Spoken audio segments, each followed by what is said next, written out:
Hello friends, welcome to delight IAS. मैं Srishti NCERT seminary programme में आप सभी का स्वागत करती हूँ। जैसे कि हमने लास्ट क्लास नाइन्थ क्लास की भूगोल एनसीईआरटी ख़त्म की है, तो आज हम पढ़ेंगे 10th क्लास की एनसीईआरटी, जिसका चैप्टर होगा 1 संसाधन एवं विकास। ठीक है, संसाधन की बात करें तो हमारे पर्यावरण में उपलब्ध प्रत्येक वस्तु जो हमारी आवश्यकताओं को पूरा करने के लिए यूज़ की जाती है वो संसाधन है। ठीक है, जैसे कि आप अभी ये मेरी क्लास ले रहे हैं, तो आप भी किस चीज़ का यूज़ कर रहे हैं? फ़ोन का यूज़ कर रहे हैं, नेटवर्क का यूज़ कर रहे हैं। ठीक है, तो ये क्या है? आपके संसाधन है जो हमारी क्लास को आप तक पहुंचा रहे हैं। ठीक है, तो इस तरीके से हम बात करेंगे संसाधनों के बारे में। चलिए, संसाधनों के प्रकार देख लेते हैं। संसाधनों के प्रकार होते हैं, उत्पत्ति के आधार पर देखें तो जैव संसाधन और अजैव संसाधन। वहीं जैव संसाधन की बात करें तो इन संसाधनों की प्राप्ति जीव मंडल से होती है और इनमें जीवन व्याप्त होता है, जैसे मनुष्य, वनस्पति, प्राणीजात, मत्स्य जीवन एवं पशुधन आदि। वहीं अजैव संसाधन के बारे में बात करें तो वे सारे संसाधन जो निर्जीव वस्तुओं से बने हैं जल संसाधन कहलाते हैं, जैव अजैव संसाधन कहलाते हैं, जैसे चट्टानें और धातु। समाप्यता के आधार पर देखें तो नवीकरण योग्य संसाधन वे संसाधन जिन्हें भौतिक, रासायनिक या यांत्रिक प्रक्रियाओं द्वारा नवीकृत किया जा सकता है और पुनः उत्पन्न किया जा सकता है। ठीक है, तो वो कैसे कहलाते हैं? नवीकरण योग्य संसाधन कहलाते हैं, जैसे सौर तथा पवन ऊर्जा, जल, वन एवं वन्य जीवन। वहीं बात करें अनवीकरण योग्य संसाधन के बारे में, तो इन संसाधनों का विकास एक लंबे भूवैज्ञानिक अंतराल में होता है, जैसे खनिज, जीवाश्म ईंधन। इस प्रकार के संसाधन की बात करें, जैसे पेट्रोलियम भी आता है, तो ये क्या है? ये लंबे समय तक भूवैज्ञानिक अंतराल से होते हैं।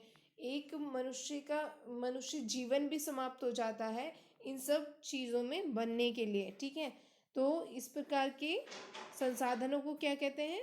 अनवीकरणीय संसाधन कहते हैं। आगे देखिए, स्वामित्व के आधार पर बात करें तो व्यक्तिगत संसाधन।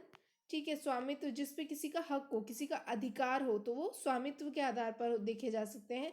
इसमें व्यक्तिगत संसाधन आते हैं, सामुदायिक स्वामित्व वाले संसाधन आते हैं, राष्ट्रीय संसाधन भी आते हैं और अंतर्राष्ट्रीय संसाधन भी आते हैं। व्यक्तिगत जैसे कि किसी निजी व्यक्ति का किसी चीज़ पर स्वामित्व हो, अर्थात उसका घर हुआ, उसकी भूमि हुई, ठीक है, जो सरकार द्वारा उसको आवंटित की गई है, तो उस पर उसी का ही स्वामित्व है। वहीं बात करें सामुदायिक स्वामित्व के बारे में, तो सामुदायिक होता है जैसे भूमि, जैसे शमशान भूमि हो गई, तालाब हो गया, खेत खलियान हो गए, पिकनिक हो गया, पार्क हो गया, तो ये कैसे है? ये सामुदायिक स्थल है। ठीक है, ये संसाधन है सामुदायिक, जिसपे किसी एक का अधिकार नहीं है, आसपास के जो लोग वहाँ पे रहते हैं उन सभी का ये अधिकार है उस पर। बात करें आगे राष्ट्रीय संसाधन के बारे में, तो तकनीकी तौर पर देश में पाए जाने वाले सारे ही संसाधन राष्ट्रीय हैं। देश की सरकार को कानूनी अधिकार है कि वह व्यक्तिगत संसाधनों को भी आम जनता के हित में अधिग्रहित कर सकती है। जैसे कि क्या होता है कि अगर कहीं से सड़क निकालनी है, फ्लाईओवर बनाना है, तो सरकार क्या करती है? अगर खेत बीच में आ रहे हैं तो उनको अधिकार में ले लेती है। ठीक है, तो ये राष्ट्रीय सभी चीज़ जो है वो राष्ट्रीय संसाधन है। वहीं बात करें अंतर्राष्ट्रीय संसाधनों के बारे में, अंतर्राष्ट्रीय संसाधन कुछ अंतर्राष्ट्रीय संस्थाएं हैं जो संसाधनों को नियंत्रित करती है। जैसे कि बात करें तट रेखा से 200 किलोमीटर की दूरी, अपवर्जक आर्थिक क्षेत्र पर, खुले महासागरीय संसाधनों पर किसी देश का अधिकार नहीं है और इन संसाधनों को अंतर्राष्ट्रीय संस्थाओं की सहमति के बिना उपयोग नहीं किया जा सकता। तो कुछ ऐसी एजेंसी है जो अंतर्राष्ट्रीय संसाधनों का क्या करती हैं? उन पर नियंत्रण रखती हैं। ठीक है, आगे बात करें विकास के स्तर पर देखें तो संभावी संसाधन की बात करें, ये वह संसाधन होते हैं जो किसी प्रदेश में विद्यमान होते हैं और इनका उपयोग नहीं किया गया है। आगे बात करें विकसित संसाधन, तो विकसित संसाधन जिनका सर्वेक्षण किया जा चुका है और उनके उपयोग की गुणवत्ता और मात्रा निर्धारित की जा चुकी है। संसाधनों का विकास प्रौद्योगिकी और उनके संभाव्यता के स्तर पर निर्भर करता है। वहीं बात करें भंडार के बारे में, भंडार अर्थात स्टोरेज, अगर आप किसी चीज़ का को स्टोर करके रखते हैं आगे आने वाले टाइम में यूज़ के लिए, तो ये उसको बताता है। पर्यावरण में उपलब्ध हुए पदार्थ जो मानव की आवश्यकताओं की पूर्ति कर सकते हैं परंतु उपयुक्त प्रौद्योगिकी के अभाव में उसकी पहुंच से बाहर है, तो वो भंडार में शामिल किए जाते हैं। आगे बात करें संचित कोष के बारे में, तो यह संसाधन भंडार का ही हिस्सा है जिन्हें उपलब्ध तकनीकी ज्ञान की सहायता से प्रयोग में लाया जा सकता है, परंतु इनका जो उपयोग है वो अभी आरंभ नहीं हुआ है। इनका उपयोग भविष्य में आवश्यकता पूर्ति के लिए किया जा सकता है। ठीक है, तो संचित कोष में ऐसे संसाधन रखे जाते हैं जो जिनका यूज भविष्य की पीढ़ियों के लिए होगा।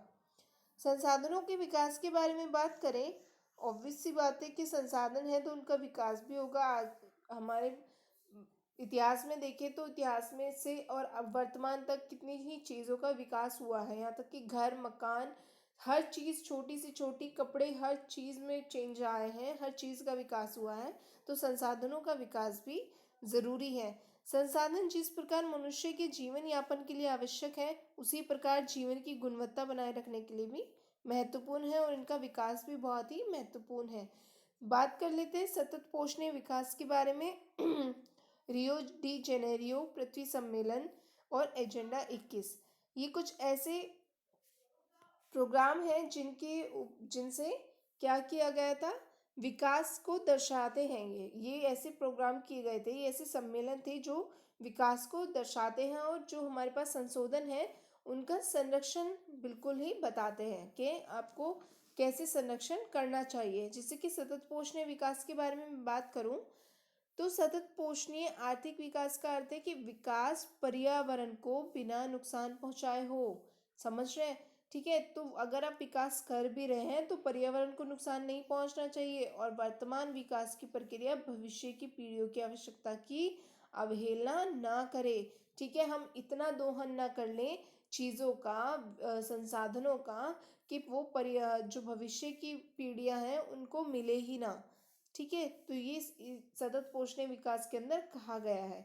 वहीं बात करें रियो डी जेनेरियो सम्मेलन 1992 जो हुआ था, इसमें कहा गया था कि इस सम्मेलन का जो आयोजन था वो विश्व स्तर पर उभरते हुए पर्यावरण संरक्षण और सामाजिक आर्थिक विकास को की समस्याओं का हल ढूंढने के लिए किया गया था।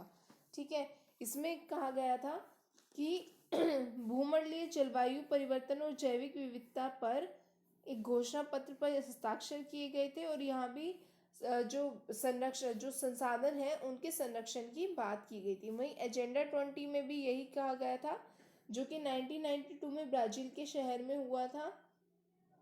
इसका उद्देश्य था भूमंडलीय सतत पोषणीय विकास हासिल करना और यह एक कार्यसूची थी जिसका उद्देश्य समान हितों, पारस्परिक आवश्यकताओं एवं सम्मिलित जिम्मेदारियों के अनुसार विश्व सहयोग के द्वारा पर्यावरण क्षति, गरीबी और रोगों से निपटना था।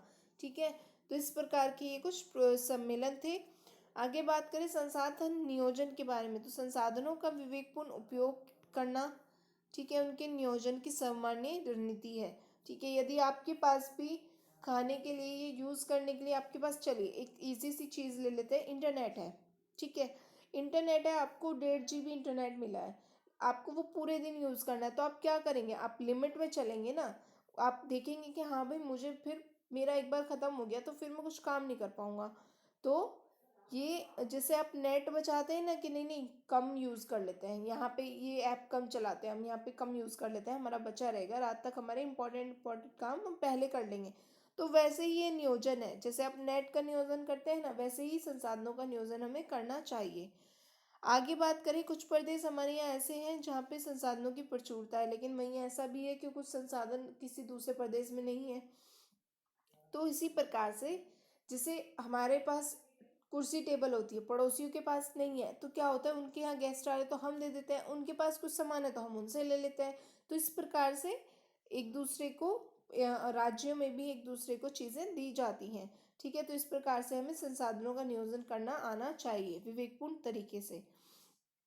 वहीं बात करें भारत में संसाधन नियोजन की, तो संसाधन नियोजन एक जटिल प्रक्रिया है जिसमें निम्नलिखित सोपान है। देश के विभिन्न प्रदेशों में संसाधन की पहचान करना, ठीक है, संसाधन विकास योजनाएं लागू करना, उपयुक्त प्रौद्योगिकी और संस्थागत नियोजन ढांचे तैयार करना। ठीक है, तो इस प्रकार से कुछ तरीके हैं ये संसाधन नियोजन के। यहाँ हम देख पा रहे हैं कि हमारी जो कह सकते हैं हमारी जो पृथ्वी है, हमारा जो देश है, उस पर किस प्रकार से कितने हिस्से में पठार है, कितने हिस्से पर मैदान है और कितने हिस्से पर पर्वत है। तो इस प्रकार से संसाधनों का भी मतलब मिला है, संसाधन भी बटे हुए हैं। आगे बात करें संसाधनों का संरक्षण की, तो संसाधन किसी भी तरह की विकास में महत्वपूर्ण भूमिका निभाते हैं, परंतु संसाधनों का विवेकहीन उपयोग और अति उपयोग के कारण सामाजिक, आर्थिक और पर्यावरणीय समस्याएं पैदा हो सकती हैं। इन समस्याओं के बचाव के लिए विभिन्न स्तरों पर संसाधनों का संरक्षण आवश्यक है। वहीं बात करें जैसे भूउपयोग है, ठीक है। भू संसाधन की बात करें तो भारत में भूमि पर विभिन्न प्रकार की भू आकृतियां, पर्वत, पठार, मैदान, द्वीप पाए जाते हैं, ठीक है। इनका कुछ परसेंटेज दिखाया गया है जो कि मैंने आपको यहाँ पे आप चित्र में देख सकते हैं, ठीक है। 43% मैदान, 30% पर्वत, 27% पठार। आगे बात करें भूउपयोग के बारे में, तो भूउपयोग वन, बंजर तथा कृषि योग्य भूमि, गैर कृषि प्रयोजनों में लगाई गई भूमि जैसे इमारतें, सड़क, उद्योग आदि, तो भूउपयोग में ये इस प्रकार की भूमि आती है, ठीक है। कि भूउपयोग में कौन कौन सी भूमि है, बंजर है, कुछ वन है, कृषि योग्य भूमि है, गैर कृषि प्रयोजन है, उद्योग है, इमारतें हैं, सड़क है, तो इनमें बटी हुई है, यूज की गई है। आगे बात करें भारत में उपयोग के प्रारूप, भू उपयोग को निर्धारित करने वाले तत्वों में भौतिक कारक जैसे भू आकृति, जलवायु और मृदा के प्रकार तथा मानवीय कारक जैसे जनसंख्या, घनत्व, प्रौद्योगिकी, क्षमता और संस्कृति और परंपराएं इत्यादि आती हैं, ठीक है। अर्थात जो भारत की भूमि का उपयोग है वो इन सब कारकों पर निर्भर करता है। हमारे देश में राष्ट्रीय वन नीति 1952 द्वारा निर्धारित वनों के अंतर्गत 33% भौगोलिक क्षेत्र वांछित हैं, जिसकी तुलना में के जिसकी तुलना में वन के अंतर्गत क्षेत्र काफी कम है और वन नीति द्वारा निर्धारित यह सीमा पारिस्थितिकी संतुलन बनाए रखने के लिए आवश्यक है। तो वनों का होना भी बहुत ही आवश्यक है, ऐसा नहीं कि बंजर ही भूमि पड़ी रहे। आगे बात करें भूमि निम्नीकरण और संरक्षण के उपाय। हम भोजन, मकान और कपड़े की एक मूल आवश्यकताओं का 95% भाग जो है ना वो भूमि से प्राप्त करते हैं। मानव कार्यकलापों के कारण न केवल भूमि का निम्नीकरण हो रहा है, बल्कि भूमि को नुकसान नुकसान पहुंचाने वाली प्राकृतिक ताकतों को भी बल मिला है। इस कारण जैसे कि हमारी प्रक्रिया है ना, जैसे हमारे कार्य हैं, अभी आप देख सकते हैं जोशीमठ, ठीक है। वहाँ पे इतना ज़्यादा प्रेशर पड़ गया है लोगों का रहने का और कंस्ट्रक्शन का कि वहाँ पे दरारें आ गई हैं। करंट का एक टॉपिक आपको पॉइंट ये मिल गया है कि क्या कर रहे हैं लोग, भूमि को नुकसान पहुंचाने वाली प्राकृतिक जो ताकत है ना उनको बल दे रहे हैं, ठीक है। और भूमि का निम्नीकरण हो रहा है। इस समय भारत का में लगभग 13 करोड़ हेक्टेयर भूमि निम्नीकरण है, जिसमें से लगभग 28% भूमि निम्नीकरण वन के अंतर्गत आती है। और ये सब परसेंटेज आप देख सकते हैं, ठीक है। कुछ मानव क्रियाओं जैसे वनोन्मूलन, अति पशुचारण, खाना और भूमि के निम्नीकरण में मुख्य भूमिका निभाई है, ठीक है। आगे बात करें मृदा संसाधन की, तो मिट्टी अथवा मृदा सबसे महत्वपूर्ण नवीकरण योग्य प्राकृतिक संसाधन है। यह पौधों के विकास का माध्यम है जो पृथ्वी पर विभिन्न प्रकार के जीवों का पोषण करती है। और मृदा क्या है, मृदा एक जीवंत तंत्र है, ठीक है। कैसा है, जीवंत तंत्र है। मृदाओं का वर्गीकरण देख लेते हैं। जलोढ़ मृदा, काली मृदा, लाल पीली मृदा, लेटराइट, मरुस्थलीय और वन मृदा। पहले हमने इनके प्रकारों को पहले भी देखा है, लेकिन आज इनको डिटेल में हम पढ़ेंगे। जलोढ़ मृदा की बात करें तो यह मृदा विस्तृत रूप से फैली हुई है और यह देश की महत्वपूर्ण मृदा है।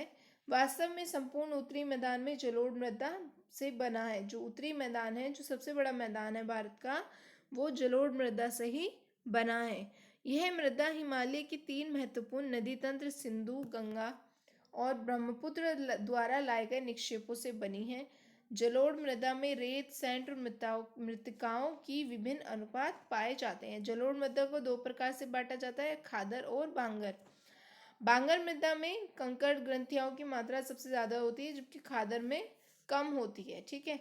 जलोढ़ मृदाएं बहुत उपजाऊ होती हैं। अधिकतर जलोढ़ मृदाएं पोटाश, फास्फोरस और चूनायुक्त होती हैं, जो कि गन्ने, गेहूं, चावल और अन्य अनाजों और दलहन फसलों के लिए उपयुक्त होती है।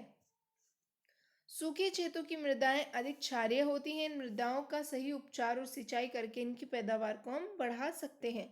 ठीक है, ये थी हमारी जलोढ़ मृदा। आगे देखते हैं काली मृदा के बारे में। इन मृदाओं का रंग काला होता है। इन्हें रेगन मृदा भी कहा जाता है। काली मृदा कपास की खेती के लिए जानी जाती है और इसलिए इसको कपास मृदा भी कहा जाता है। इस प्रकार की जो मृदा है वो दक्कन पठार के क्षेत्र में उत्तरी पश्चिमी भागों में पाई जाती है और लावाजनक शैलों से यह बनी होती है। ठीक है, तो कैसे बनी होती है? लावाजनक शैलों से। आगे देखिए लाल और पीली मिट्टी के बारे में बात करें तो ये दक्कन के पठार में के पूर्वी हिस्से में पाई जाती है और यह आग्नेय चट्टानों पर कम वर्षा वाले भागों में विकसित होती है। लाल और पीली जो मृदाएं हैं वो उड़ीसा, छत्तीसगढ़, मध्य गंगा मैदान के दक्षिणी छोर पर और पश्चिमी घाट के पहाड़ी पद पर पाई जाती है। इनका रंग पीला होता है, जलयोजन के कारण होता है। ठीक है, इनका जो रंग पीला होता है वो जलयोजन के कारण होता है। वहीं हम बात कर लेते हैं लेटराइट मृदा के बारे में। तो लेटराइट मृदा उच्च तापमान और अत्यधिक वर्षा वाले क्षेत्रों में विकसित होती है। यह भारी वर्षा से अधिक निक्षालन का परिणाम होती है। इस मृदा में ह्यूमस की मात्रा कम पाई जाती है। ऐसे भी ऑप्शंस मिलते हैं, बहुत पहले भी पूछे गए हैं यूपीएससी में कि मृदाओं की जो है उनकी क्या बोल सकते हैं कि विशेषताएं बताता है। ठीक है, विशेषताएं डाल देता है और वो नाम गलत कर देता है। जैसे कि यहाँ लेटराइट मृदा में ह्यूमस की मात्रा कम पाई जाती है तो वो क्या कर देगा? वो कर देगा कि काली मृदा में या लाल पीली मृदा में ह्यूमस की मात्रा कम है। तो आपको पता होना चाहिए लेटराइट मृदा में ह्यूमस की मात्रा कम पाई जाती है क्योंकि अत्यधिक तापमान के कारण जैविक पदार्थों को अपघटित करने वाले बैक्टीरिया नष्ट हो जाते हैं। ठीक है, तो जहाँ गर्मी है वहाँ ज़्यादा ह्यूमस वाली मिट्टी नहीं मिलेगी। आगे बात करें लेटराइट मृदा पर अधिक मात्रा में खाद और रासायनिक उर्वरक डालकर ही खेती की जा सकती है। यह मृदा मुख्य तौर पर कर्नाटक, केरल, तमिलनाडु, मध्य प्रदेश और उड़ीसा तथा असम के पहाड़ी क्षेत्र में पाई जाती है। मृदा संरक्षण की उच्च तकनीक अपनाकर इन मृदाओं पर कर्नाटक, केरल, तमिलनाडु में चाय और कॉफी उगाई जाती है। तमिलनाडु, आंध्र प्रदेश और केरल की लाल लेटराइट मृदाएं काजू की फसल के लिए उपयुक्त है। ठीक है, ये भी आप ध्यान रखेंगे। मरुस्थल मृदा के बारे में बात करें तो मरुस्थलीय मृदा का रंग लाल और भूरा होता है। यह मृदा आमतौर पर रेतीली और लवणीय होती है। कुछ क्षेत्रों में नमक की मात्रा इतनी अधिक होती है कि झीलों से जलवाष्प विकृत करके खाने का नमक भी बनाया जा सकता है। शुष्क जलवायु और उच्च तापमान के कारण मृदाओं में ह्यूमस और नमी की मात्रा कम होती है। ठीक है, तो ये आप ध्यान रखिएगा, ह्यूमस की मात्रा वहाँ ज़रूर कम होगी जहाँ पे जलवायु और तापमान होगा और आपको उच्च तापमान होगा। और आपको ये पता होना चाहिए कि हमारे देश में कहाँ कहाँ किस तरह का तापमान होता है। तो राजस्थान की जो मृदा है, मरुस्थल जो मृदा है, वो ज़रूर ही है कि उसमें ह्यूमस और नमी की मात्रा तो हो ही नहीं, मतलब कम ही होगी, बहुत ही कम होगी। ठीक है, तो ये चीज़ तो आपको बहुत ही इजीली आप पकड़ सकते हैं अगर आपको कोई स्टेटमेंट भी मिल जाता है। ठीक है, आगे बात करें वन मृदा के बारे में। तो ये मृदाएं आमतौर पर पहाड़ी और पर्वतीय क्षेत्रों में पाई जाती है जहाँ पर्याप्त वर्षा वन उपलब्ध हैं। इन मृदाओं के गठन में पर्वतीय पर्यावरण के अनुसार बदलाव आता है। नदी घाटियों में मृदाएं दोमट और शिल्पदार होती हैं परंतु ऊपरी ढालों पर इनका जो गठन है वो मोटे कणों का होता है। हिमालय की बात करें तो हिमालय के क्षेत्रों में इन मृदाओं का बहुत अपर्दन होता है और यह ह्यूमस रहित होती हैं। इन नदी घाटियों के निचले क्षेत्रों विशेषकर नदी सोपानों और जलोढ़ पंखों आदि में मृदाएं उपजाऊ होती हैं। ठीक है, आगे बात करें मृदा अपर्दन और संरक्षण की। तो मृदा के कटाव और उसके बहाव की प्रक्रिया को हम क्या कहते हैं? मृदा अपर्दन कहते हैं। हमें उसके कटाव और अपर्दन को रोकने के लिए क्या करते हैं? पेड़ पौधे लगाए जाते हैं। ठीक है, जिस कारण मृदा का अपरदन कम होता है।